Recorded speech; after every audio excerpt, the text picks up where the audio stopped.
This is americasdemocrats.org, the weekly netcast for stand-up Democrats. I'm your host, Jim Cuddy. What would you call Republicans who are fiscally conservative, socially tolerant, pro-civil rights, and pragmatic problem solvers? Political scientist Geoffrey Kabaservice calls them extinct. Public opinion expert Erica Seifert says it should be good news for Democrats that, in her words, the Republican Party is not a rational party anymore. And regular commentator Fred Rotondaro looks ahead into 2014 and says Obamacare will eventually be a big plus for Democrats, and that Hillary Clinton will come under pressure from the left. Are you tired of Tea Party Republicans and Rush Limbaugh dominating the airwaves? Do you want the facts you won't get on Fox or even on CNN? Then stay tuned. Our sponsor, 21st Century Democrats, works hard to get everyday Democrats involved in returning our party to its roots and to success at the ballot box. Sit back and listen, then stand up and fight, and follow 21st Century Democrats on Facebook for all the latest progressive news. We're glad you can join us. Professor Geoffrey Kabaservice is an expert on the once vibrant moderate sector of the Republican Party. It's now extinct, he says, and the radical right wing risks losing elections as the price of ideological purity. And joining us now on americasdemocrats.org, the weekly netcast for stand-up Democrats, Geoffrey Kabaservice is the author of a book called Rule and Ruin, The Downfall of Moderation and the Destruction of the Republican Party, from Eisenhower to the Tea Party. He's written for numerous national publications and has been an assistant professor of history at Yale University. Geoffrey Kabaservice, thanks for joining us today on americasdemocrats.org. Thank you, Jim. Good to talk to you. You as well. You must owe the Republican Party a debt of gratitude for acting in a way that makes your book, Rule and Ruin, so incredibly timely. The book is a history of Republican moderates. Are they extinct? Well, yes, I am actually quite grateful to the Republican Party. My book came out in hardcover at the beginning of last year, heading into the 2012 elections, and the twists and turns there certainly made the story of the moderates quite relevant. And, of course, now the paperback edition just came out about the same time as the government shutdown. So, yes, the Republicans keep things interesting for those of us who study it. Right, that's a win-win for you. Sure. Are the moderate Republicans extinct? I'm going to be terribly moderate here and say that depends. That depends, first of all, on how you define the moderate. In policy terms, the classic profile of a moderate Republican from about the 1950s to the 1990s was someone who was pro-civil rights, pro-civil liberties, fiscally conservative but socially tolerant, and interested in reaching out beyond the Republican base to make the GOP into a big tent party. In attitudinal terms, a moderate Republican was a pragmatist, someone interested in solving problems, someone who approached issues based on evidence and objective consideration more than precast ideology, and someone who was willing to work with the opposing party and even compromise to achieve a result. But whether you're talking about policy or attitude, it's very difficult to find that sort of moderate Republican today in the Congress or among the ranks of presidential contenders. But some of the governors, I would say, to some extent fit that description, and I'd say it also applies to millions of rank-and-file Republican voters. You know, it's interesting. There are a lot of times since he has served that the Speaker of the House could have been called moderate, but there's even they go play golf with he goes and plays golf with the president. They seem like they have this huge deal, and then all of a sudden it goes away because he's brought in or reined in, whatever it is, by his party. Can you be a moderate policy-wise today, a Republican? It's certainly very difficult, and John Boehner is in an unenviable position because he does seem to be somebody who would like to have a reputation in history. He would actually like to get things done, but he's really pressured by the Tea Party wing on his right, and he has no real effective means of controlling them. So it's very difficult for John Boehner to be a moderate of any kind, even a moderate conservative, I would say. And it's difficult for anyone who is in office to be a pure Republican, pure right-wing Republican, and therefore get the support of the ever more conservative base. And ever-growing conservative base, right? I mean, it just seems outstanding to me that this minority within the party all of a sudden seems to have taken hold, and perhaps they're the majority of the Republican Party. Well, that's a matter of dispute. and the evidence of the November 2013 elections may gainsay that conclusion. You actually had the most Tea Party-oriented candidate, Ken Cuccinelli, losing a race that Republicans really should have won in Virginia in the gubernatorial race. Right. And you also had the most successful Republican in electoral terms being Chris Christie. It was no one's idea of a Tea Party Republican winning in a blue state in New Jersey. So the Tea Party is certainly a minority of Americans, and it may even be a minority of Republicans. We just don't really quite know. Yeah. Why would anybody in politics want to wear the mantle of moderation? I mean, as Barry Goldwater said, extremism in the defense of liberty is no vice, and moderation in the pursuit of justice is no virtue. Yes, Goldwater did say that in his nomination speech in 1964, but that speech is often seen as one of the greatest political blunders in modern American history. That first clause about extremism referred to the controversy over the role of extreme right-wing groups in the Goldwater campaign, such as the John Birch Society, the Minutemen, and even the Ku Klux Klan. And so Goldwater, in embracing the extremist label, tied the Republican Party, rhetorically at least, to those noxious groups. And even in 1964, "We stand with the Klan" wasn't a great slogan for the Republican Party. And the second clause about moderation not being a virtue was virtually an invitation for moderate Republicans to vote for Democrat Lyndon Johnson, and they did. And so Goldwater went down to a landslide defeat and took most of the Republican candidates with him. So to answer your question about why anyone might want to be a moderate, moderates tend to win elections, and extremists tend to lose elections, because there just aren't enough ideological purists to give you a majority if you don't have to appeal to anyone outside your faction. And regardless of how popular you are within your faction, you have to reach beyond your faction if you're going to win. And if you do hold office, you aren't going to achieve anything positive if you're too immoderate to be capable of negotiation and compromise. The best you can do is what the Tea Party Republicans have done over the past several years, which is to throw the political system into gridlock and shut down the government. But that achievement, if you want to call it that, has resulted in the Republican Party becoming the most unpopular political party since polling on unfavorability ratings began. So there are real costs driving the moderates out of your party. Yeah, it's interesting because it seems the government shutdown came back to bite the Republicans pretty badly. I know living in the state of Virginia, that's one of the things that the McAuliffe campaign counted on. Just saying to Ken Cuccinelli, he's with the group that shut down the government, and they didn't like that. They didn't like it in the Tidewater area. They didn't like it certainly in the Northern Virginia area, which is pretty blue anyway in itself, but. And then, of course, we're seeing it every day in Congress, where there's nobody's even talking to each other. I mean, they're not, nothing's getting done. So at some point, something has to give. Yeah, so you would think. We're speaking with Geoffrey Kabaservice, author of the book called Rule and Ruin, The Downfall of Moderation and the Destruction of the Republican Party from Eisenhower to the Tea Party. The cliche in politics used to be rule or ruin, get your own way or prevent your enemies from getting theirs. What do you mean by the title of your book, Rule and Ruin? And is it only a Republican phenomenon? Well, the conservatives from the 1960s onward insisted that the Republican Party had to be transformed from what it had traditionally been, a coalition of interests, into a conservative party, or at best a coalition of conservative ideologues. And if they didn't get their way, they would leave the party and form a pure conservative third party. So that's rule or ruin. But they did succeed in securing control of the party, in becoming the rulers. But in the process, they destroyed the party's ability to govern effectively and perhaps also to win national elections. So in that sense, it was rule and ruin. Now, the Democrats, for their part, did go through a rule and ruin period of their own from the late 60s through the early 90s. And in the late 60s, the New Left, New Politics faction of the Democrats refused to compromise with moderate or conservative Democrats. And the clearest example of that was when the Democrats threw out the Illinois delegation headed by Chicago Mayor Richard Daley at the 1972 convention and replaced it with a delegation headed by Jesse Jackson. And that was an expression of intolerance toward the more conservative and predominantly northern Catholic white ethnics who had been longtime Democratic voters. And Chicago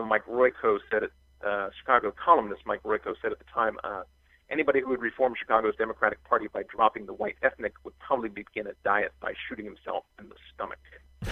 And the Democrats lost the popular vote in 5 out of the 6 presidential elections after 1968. And now it's the Republicans who are shooting themselves in the stomach, and they've lost the popular vote in 5 out of the last 6 presidential elections. So in the 50s and 60s, the Republican Party was run by moderates. And for the younger listeners, that includes a Richard Nixon, a couple of fellows named Donald Rumsfeld and Dick Cheney. When and why did things change? I mean, was it Goldwater? Was it race? Was it Newt Gingrich? I mean, or has it just been creeping along all this time? I mean, it's been a gradual, ongoing process. And, it could take all day to list the factors that were involved in the moderates losing out in the Republican Party. But I think you did put your finger on Goldwater and race being key factors, particularly in the early going. Because the moderates, what had defined the moderates, at least in part, was passionate support for civil rights. And a lot of moderate Republicans were Republicans precisely because the Democrats were the party of the Solid South, the party of Jim Crow. Right. And that all began to change in 1964 when Barry Goldwater, the Republican presidential nominee, voted against the Civil Rights Act. And that led to the election in which the only states that Goldwater carried, besides his own home state of Arizona, were the Deep South states. And even in places like Mississippi and Alabama, he only carried the most rural and conservative parts of those states. And then the party welcomed in Strom Thurmond, the senator from South Carolina, who had been the Dixiecrat presidential nominee in 1948 and was among the most outspoken defenders of segregation. And then Richard Nixon pursued the George Wallace voters through his Southern strategy in 1968 and 1972. So this process took a long time to unfold, but the result was to make the South the most Republican part of the country and hand over the leadership of the Republican Party to Southerners. And the South has, shall we say, distinctive views on matters such as race, religion, government, militarization, so forth. And the Southernization of the party helped pull a lot of moderate Republicans toward the Democrats at the same time that conservative groups were doing their utmost to push moderates out of the party. And then you can point to a lot of other factors, gerrymandering of electoral districts to favor conservatives, the conservatives' superior ability to create think tanks and funding groups, grassroots organizations. And then there was the imbalance of passion between the moderates and their conservative opponents. The late Doug Bailey, who was involved in moderate Republican campaigns for many years, told me something that was funny and true. He said in so many words, the problem with moderates is that they are moderate. And raising the sword of moderation and marching down the street is a contradiction in terms. With people who feel passionately about something, like those on the right, and are certain that they are correct, it's easier to get them to organize and march, do the things to win elections because they have no doubt. But on the other hand, if you're moderate, it means you have some doubts.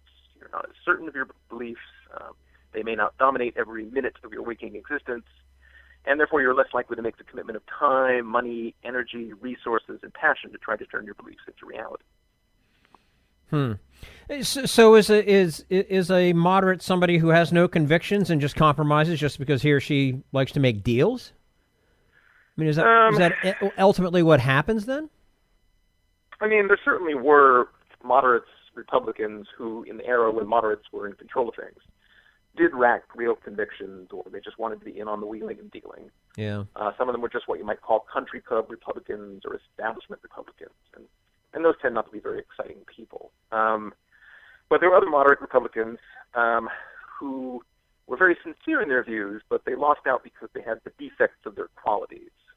Prudence, for example, is usually a good moderate quality, but it can become excessive caution or inertia or a preference for the status quo over necessary change. So in that sense, moderates don't have all the answers. Sometimes liberals have the answers, sometimes conservatives have the answers. And the moderates' hybrid quality, I guess, the fact that they were both conservative and liberal in certain ways, their lack of a distinct ideology and their willingness to compromise often meant that both conservative and liberal held them in contempt.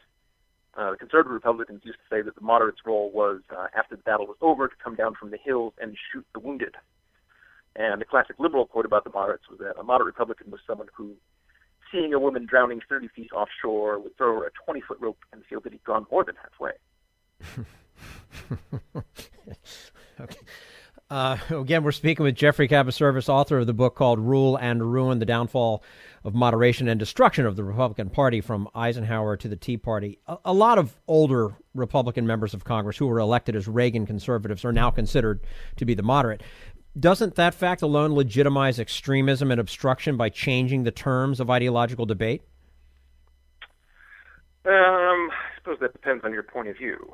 Mm-hmm. I mean, what you have tended to see is that very conservative people can be elected in a wave election, like 1980, the election that brought in Ronald Reagan, or 1994, the Gingrich election, or 2010. But the passions that animate those wave elections tend to cool, as I feel the Tea Party movement has cooled in the years following 2013. And so the people who were elected with the wave, well, often they want to win re-election, and that changes the outlook of those conservatives, because they realize they have to reach out to a broader coalition beyond that hyper-energized base. And the experience of being in government and actually trying to get anything accomplished for your state or your district can change the perspective even of highly ideological lawmakers, too. There was an interesting vignette in Robert Draper's book on the House called Do Not Ask What Good We Do. The four radically conservative Republican freshmen from South Carolina who were elected in the Tea Party election of 2010 realized that their state economy depended on deepening the port at Charleston Harbor. But they couldn't make an earmark request for funding for deepening the port since the Republican-controlled House had banned earmarks. So South Carolina Senator Lindsey Graham had to go sort of on bended knee to his Democratic counterpart, James Clyburn, who was able to use his longstanding connections to get the money from a bureaucratic agency. So Republicans who want to be able to accomplish anything for their districts have to learn how to cooperate with Democrats, and to some extent how to play the Washington game. And that makes them impure in the view of the ideologues. And if you're going to be able to get to be able to do something like that, you also have to show some signs of compromise somewhere along the way, right? I mean, because otherwise, who are you going to get to play with you? Right. And yet compromise is just anathema to so many of the people in the Tea Party movement and on the right of the party. Yeah, okay. Geoffrey Kabaservice, again, the author of the book called Rule and Ruin, The Downfall of Moderation and the Destruction of the Republican Party from Eisenhower to the Tea Party. Jeff, thanks so much for joining us today on americasdemocrats.org. We look forward to having you back again soon. Thank you, Jim. All right. And this is americasdemocrats.org, the weekly netcast for stand-up Democrats.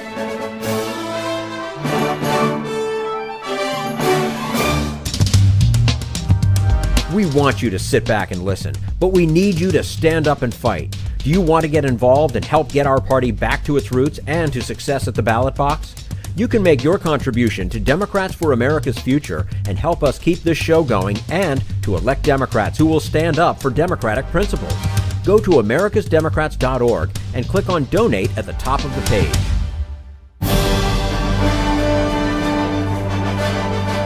This is americasdemocrats.org, the weekly netcast for stand-up Democrats. Public opinion expert Erica Seifert says the takeover of the GOP by its Tea Party wing could be good news for Democrats because it shows the Republican Party is no longer rational. And we are joined on americasdemocrats.org, the weekly netcast for stand-up Democrats, by Erica Seifert, who's a senior associate at Greenberg Quinlan Rosner, and she's specializing in American politics. Primarily, Erica conducts research for Democracy Corps, a nonprofit organization founded by Stan Greenberg and James Carville, and she is a co-author with them of a new study about the Republican Party. Erica Seifert, thanks so much for joining us today on americasdemocrats.org. Thank you for having me. Now, you've done an in-depth study of the Republican Party, as I mentioned, based on nationwide focus groups of evangelicals, Tea Party members, and moderates. Are the results scarier for the Democrats or for the Republicans? Well, I think the results are scary for everyone, just to start with, just because, our studies show that the GOP is going to be pushed further to the right by its conservative majority factions of the Tea Party, and evangelical, and they are a majority of the Republican Party. So 53% identify as evangelicals or as non-evangelical Tea Party members. So this is pretty scary because Republicans do have, at least in the short term, a majority in Congress, and there is really not a majority moderating force in the Republican Party to pull them back. So if we look at this year and next year, it's difficult to see how the American people can win. Then this is a Congress that, will not take action, on the economy. And to be honest, they're representing, their voters when they do all of these things that we say, there's dysfunction in Washington, the Republican Congress is allergic to action. Well, these folks are actually representing their, constituents. So that's scary for everyone. But politically, I think this is good news for Democrats because it means that the GOP is really not a national party at this point. And it's very difficult to see how it could become one with its current composition. So if you look at the very pragmatic Republicans and what they were saying after the 2012 election, that the party needs to appeal to young people, Hispanics, and women, that just cannot happen with the current composition of the GOP. So these conservative, base groups, they were paying attention back in January, February when, and they heard that kind of talk about expanding the party by softening the Republican position on immigration and gay rights, for example. And these, are two issues that currently put the Republican Party sort of grossly at odds with national trends. But these things are repulsive to them. And so I think it's very difficult to see in the next, 4, 8, 10 years how the Republican Party can become a nationally representative party in the short term. I just don't know how much further to the right they can go before they fall off that ledge. My goodness. I mean, you'd be surprised. Yeah, well, yeah, that's a bigger ledge than I thought, I guess. You say that among all three Republican groups, there's a common revulsion toward big government. Now, while moderate Republicans have always wanted less spending and less taxation, you find other strands of anti-government feeling among Republicans that could marginalize the party. What are they? Yeah, so there's, an anti-government sentiment among the moderates that is, just anti-big government, anti-taxation, and to some extent anti-regulations, especially when it comes to, small businesses. But then there is this intense strain of anti-government sentiment among the Tea Party and evangelical groups that just wasn't present in the moderate groups. And this is the idea that President Obama and the Democrats use social welfare programs, for political ends, right?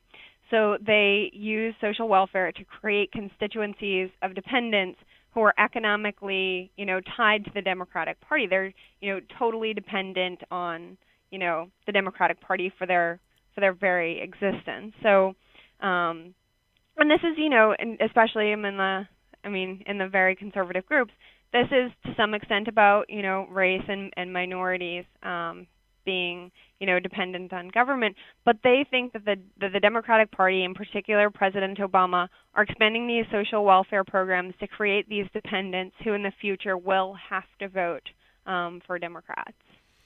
One of the common threads in the focus groups is that Democratic policies are not about what might be best for the country, but are designed to increase the number of people voting for Democrats, which has always puzzled me. If a party proposes something popular, like, say, health care, why shouldn't people vote for what they like? I mean, I don't suppose you have a Republican answer for that, do you? Right. So I think, sort of what I was just saying, this has taken on a conspiratorial edge in the hands of, Fox News and the Tea Party. So it's not just that Democrats are trying to propose and own popular programs, which is something, they worry about politically, but instead that they're trying to create these constituencies who depend on government, and especially Democrats, for their very existence. And so, when they're talking about it, they say, the government, President Obama, Democrats are just trying to, create future majorities. That they think that there's a Democratic conspiracy to sort of create these groups who are dependent on government programs in order to, increase the power of the Democratic Party. And now with healthcare, coming down the line, this is just one more thing where they believe there is this conspiracy among Democrats to win elections by creating, these entitled, dependent, majority. I didn't get my secret code word from the government about this little conspiracy, but I'm going to have to look into that so that I can be a part of this. My goodness, I just, where does this stuff come from? Now, I think progressives understand that Republican economic arguments could possibly have some value in a political debate, but why is so much of what we hear from Republicans about the evils of immigration, food stamp recipients, and, the takers, is the party of Lincoln now a party animated by racism? Because it sure does all seem to be steeped in that. Yeah, I think that race is certainly part of it. And we, hear them describing, sort of these new, welfare queens. And it's no, less racist than it was in the 1980s when we did our first go-around on that. But it's not on the surface, right? And so they're not saying, these, they're not using racial terms. And they're very conscious of living in a world that is politically correct, where they cannot speak openly and in the language they would otherwise use among, friends and family. So it's not an overt racism, but it is certainly there, and it comes out especially when they talk about, immigration or, food stamp recipients or people, they say, well, these, people going in their Cadillacs saying, I need my TANF, I need my, food stamps. There is this sense that there's, massive fraud. And I think that this is actually something that pundits and mainstream network news outlets have perpetuated, because I think it's very easy to find, an example of fraud, right? And it's a much better story than finding examples of, not fraud. And so then these things become the exceptions that prove the rule, and these folks are very quick to hold on to it. So there is a sense that there is like this widespread fraud, and to a large extent, it is, they do think that these takers are, immigrants and African Americans. Yeah, they never talk about the person that's working 2 and 3 jobs and still has to get food stamps. So right, correct. Yeah, we're speaking with Erica Seifert, Senior Associate at Greenberg Quinlan Rosner. She's co-author with Stan Greenberg and James Carville on a new study about the Republican Party, which we're discussing today. Now, you have some interesting findings about the issue of climate change. Don't moderate Republicans actually respect science? And is this issue likely to divide Republicans even further? Yeah, so I think that this is really interesting. This is one of the clearest divides between moderates and the others in the party. So in the moderate groups, it wasn't just that they, tolerate regulations of climate change because it's the right thing to do. When we asked them to talk about scientists, they say their first association with scientists is respected and smart. And, there are a lot of environmentalist Republicans who fall into this group. And so just on the basic measure of science, moderates are much more future-looking, and they are much more in touch with what the rest of us would call, reality.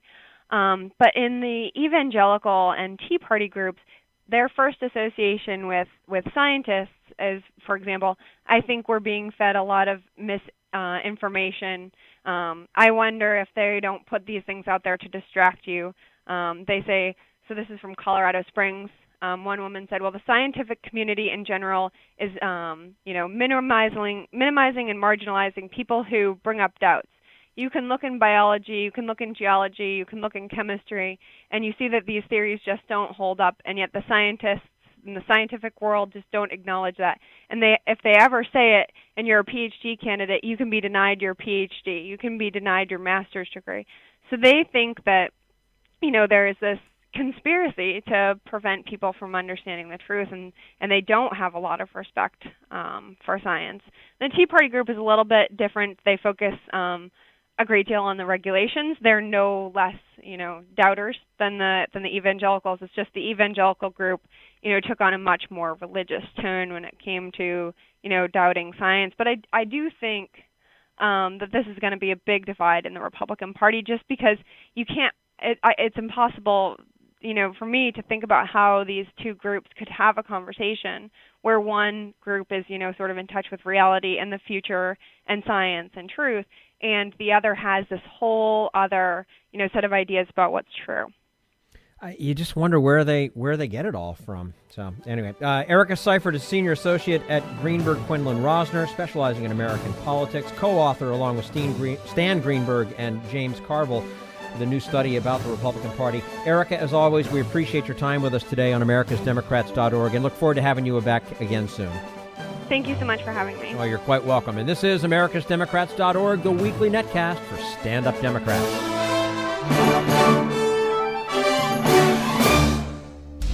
We want you to sit back and listen, but we need you to stand up and fight. Help get our party back to its roots and to success at the ballot box. Make your contribution to Democrats for America's Future to keep this show on the air and help elect stand-up Democrats. Go to americasdemocrats.org and click on Donate at the top of the page. This is americasdemocrats.org, the weekly netcast for stand-up Democrats. Regular contributor Fred Rotondaro says despite President Obama's self-admitted screw-up of the health care reform rollout, the Affordable Care Act should be a big plus for the Democrats. Eventually. And we'll talk to Fred about that in just a moment. Right now, we turn to Jim Hightower, America's #1 populist, for his common sense commentary. What a Christmas little Bastrop had. It's still a mystery how Santa Claus got it down the chimney, but Bastrop got a present boys dream about, a big honking steel-clad war toy called MRAP. But Bastrop is not a 6-year-old boy, and an MRAP is not a toy. Bastrop is a Texas county of some 75,000 people, and MRAP stands for Mine Resistant Ambush Protected. It's a heavily armored military vehicle, one of several versions of war tanks that have become the hot must-have playthings of police departments all across the country. Are the good people of Bastrop facing some imminent terrorist threat that warrants military equipment? No, it's a very pleasant, laid-back place. And while the county is named for a 19th century land developer from the Netherlands who was wanted for embezzlement in his home country, the relatively few crimes in Bastrop today don't rise above the level of routine police work. Even the Sheriff's Department, which is the proud owner of the MRAP, says it doesn't have a particular use for the war machine, but, quote, it's here if we need it. Well, yeah, but that same feeble rationale would apply if the county decided to get an atom bomb. You just never know when a big mushroom cloud might come in handy. The Pentagon, which gave the MRAP to Bastrop, and our sprawling Department of Homeland Security are haphazardly spreading war equipment, war techniques, and a war mentality to what are supposed to be our community's peacekeepers and crime solvers. This is Jim Hightower saying, having the technology and the mindset for military actions, local authorities will find excuses to substitute them for honest police work, turning common citizens into suspects and enemies. As a spokesman for the Bastrop Sheriff's Department said of the MRAP, with today's society, there's no way the thing won't be used. How comforting is that? Need an antidote to the progressive blues? Want some good news about how grassroots folks are rebelling against the corporate powers and winning? Well, here's an easy-to-swallow pill for you, the Hightower Lowdown. Hightower's monthly newsletter will give you the lowdown, even as it lifts you up. It's 4 pages a month, jam-packed with facts you can use, actions you can take, and Jim's own Texas humor, all for only $15 a year. To become a lowdowner, go to hightowerlowdown.org. This is americasdemocrats.org, the weekly netcast for stand-up Democrats. Fred Rotondaro of the Center for American Progress and a regular contributor to this netcast predicts 2014 will be a good year for the Democrats, especially as people realize the benefits of Obamacare. And joining us now on americasdemocrats.org, the weekly netcast for stand-up Democrats, regular commentator Fred Rotondaro, not only a senior fellow at the Center for American Progress and a contributor to the Huffington Post, he is also active in the lay Catholic community, especially on social issues. Fred Rotondaro, as always, a pleasure to speak with you. Thanks for joining us today on americasdemocrats.org. Thank you, Jim, and thanks again for having me. Absolutely. You know, without getting into the day-to-day ups and downs of implementing the Affordable Care Act, how do you see it working out? Jim, I think it's going to be, and people are going to be very surprised at this, but I think it's going to be a big plus for Democrats and for the president. My wife and I have had an opportunity to travel a lot. We've been in Europe a lot. We've both gotten ill at different times, nothing major. But very frankly, when we see how healthcare works in other countries, we realize how far behind the United States is. And we are, I think, the greatest country in the history of the world, but our healthcare is mediocre, and it's the most heavily subsidized, and it is the most expensive healthcare in the world. We just have to improve, and I think the Affordable Care Act is a big step in that direction. Do you find it a little odd, though, that Republicans have tried something, I don't know, about 50 times or so, give or take, to repeal it, but yet haven't come up with a plan of their own? Jim, it's totally odd. I mean, the reality is that Republicans had virtually complete control of the government from 2001 to 2007. They never introduced anything that would improve the health care system. Harvard University did a study and says that approximately 44,000 Americans a year die because of a lack of health care, a lack of health insurance. Countless Americans go into bankruptcy because they get hit with an illness and they can't afford it. One thing we've got to remember is that if you look at the industries that give the greatest amount of money to political lobbying, 5 of the top 10 industries are connected with healthcare.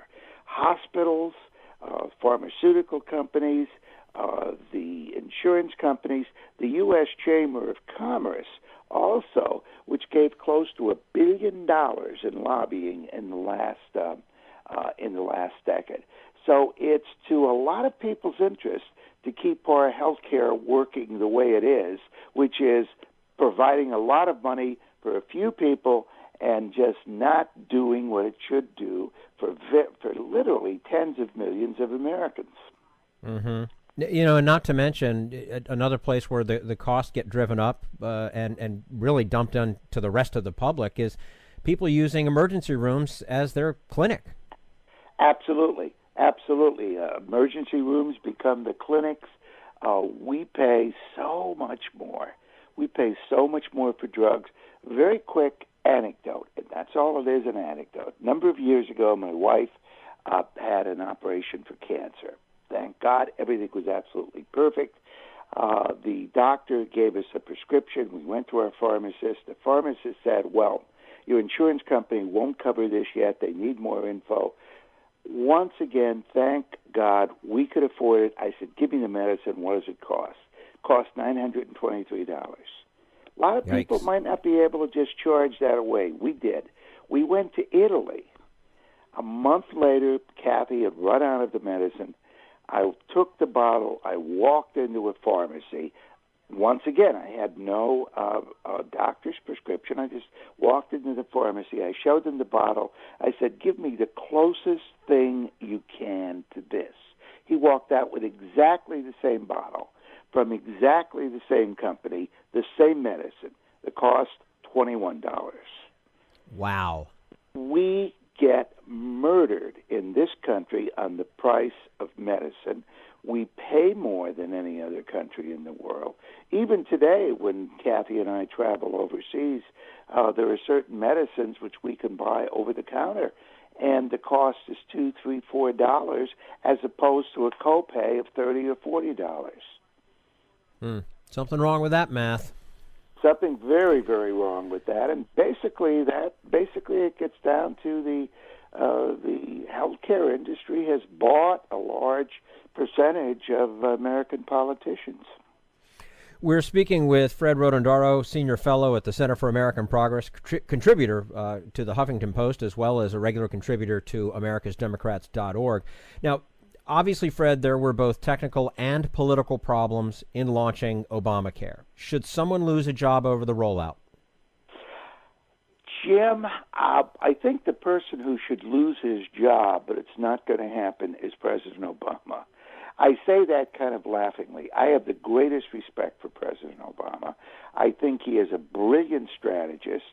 I think he is a brilliant man who has wonderful vision for how America should operate, what America needs. But he devised a brilliant strategy. We need health care. But then he didn't pay attention to the tactics. And he was, from everything I read and from people I talk to, he was not concerned enough with the rollout. He did not go to the people outside his immediate circle who could really have done it better than it was done at the beginning. So I think the ultimate blame lies with the president. And I think everybody down the line, deserves a kick in the rear end. But it was the president's screw-up. He has taken the blame for that. He just wasn't concerned enough with the tactics. He didn't realize, and President Obama is so damn smart. He has not realized, except to this day, the virulent attitude of the Republican Party, the irrational attitude of the Republican Party, who would do anything to defeat him, even to hurting 30 million Americans who need health care. And he's got to come to that realization. He's really got to come to that realization. If I can just give an aside for a moment, there is a wonderful book by a Tufts University psychiatrist who says that the best leaders are very often the leaders who have some mental problems in their makeup. And he cited Lincoln and he cited Churchill, and he said they are the people who look at an opposing foe and say, they are out to really mess me up. They will do this and that evil thing. His point was, somebody like a Churchill doesn't look at a Hitler and says, I can work this out with him. He knows he's got to defeat Hitler, just beat him into the ground. I think President Obama is almost too rational at times and tends to think that other people are rational as well. Tea Party and the far right wing of the Republican Party are simply not rational. Does it bother you that, according to news reports, the White House knew of the policy problems with the law months before the rollout, especially the "you can keep your health insurance promise"? And and if so, why do they keep coming out and saying it? Yeah, you can keep it. Sure, you can keep it. And then the next day we find out, no, you can't.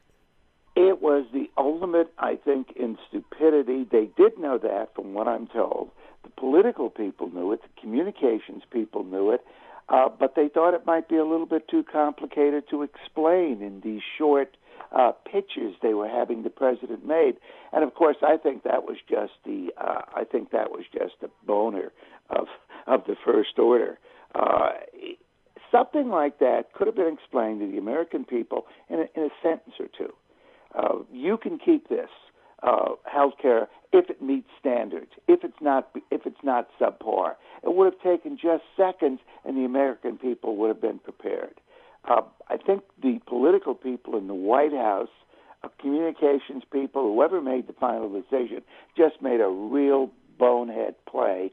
They left themselves wide open to a very strong attack by the Republican Party, and the Republicans are good at this. They just jumped right on it, and now they have really weakened something that has been a strong suit for the president, and that is the fact that people like him and the fact that people trust him.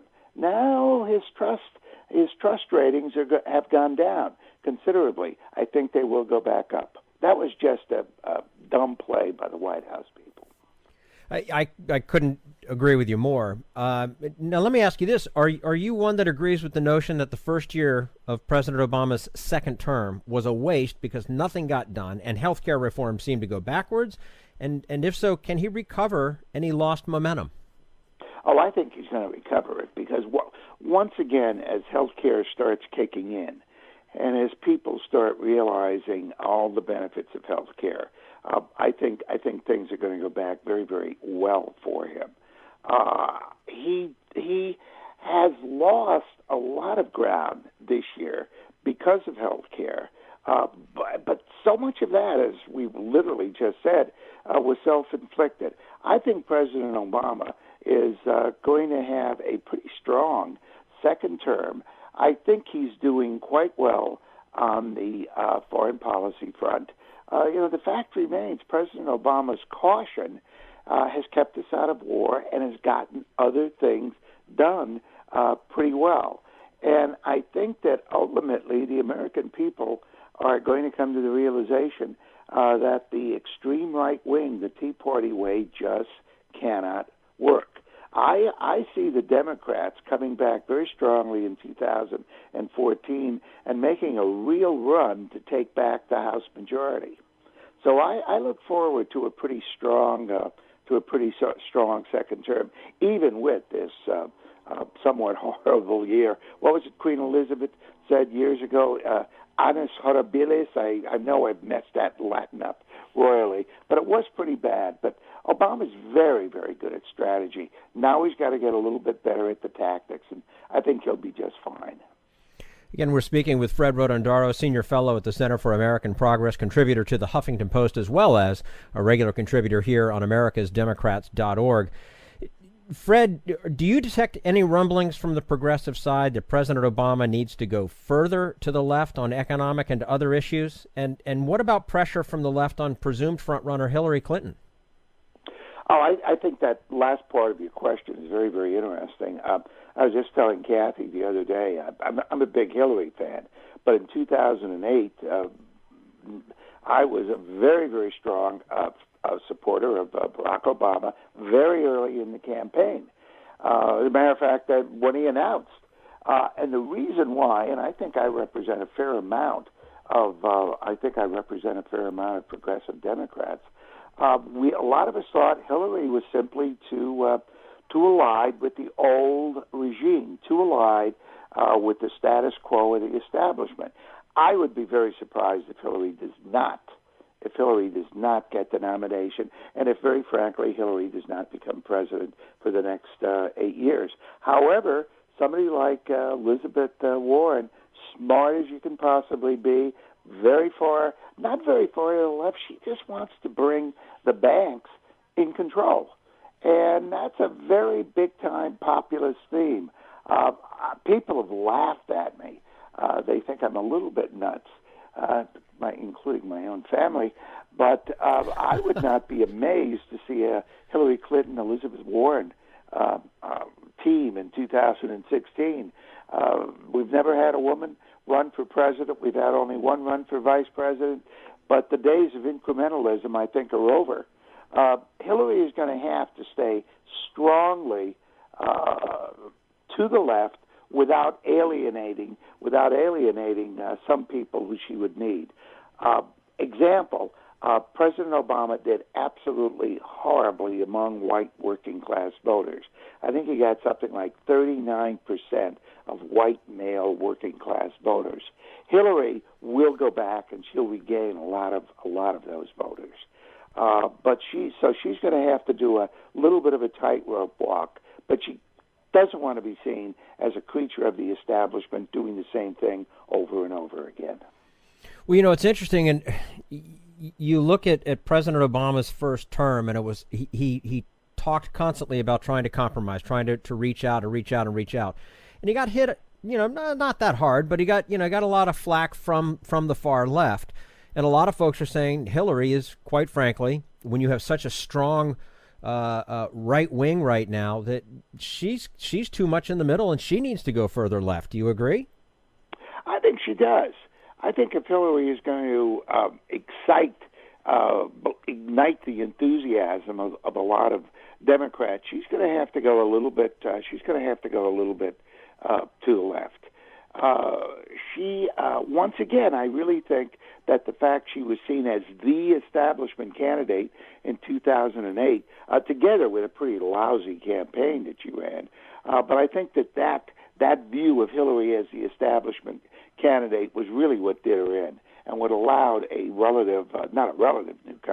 total newcomer like Barack Obama to step in and take the enthusiasm away from her with rank and file Democrats, with students, with the progressives. Okay. Fred Rotondaro, Senior Fellow at the Center for American Progress, regular contributor to the Huffington Post and americasdemocrats.org. Fred, as always, we enjoy speaking with you and look forward to doing it again soon. Thank you, Jim, very much. And this is americasdemocrats.org, the weekly netcast for stand-up Democrats. That's all for americasdemocrats.org. Thank you to all who made today's show possible. Geoffrey Kabaservice, Erica Seifert, and Fred Rotondaro. And thank you for listening. If you liked what you heard, please get involved in our efforts to keep this show going and to elect Democrats who are bringing the party back to its roots. Go to americasdemocrats.org and click on Donate at the top of the page. And be sure to find 21st Century Democrats on Facebook. For americasdemocrats.org, I'm your host, Jim Cuddy.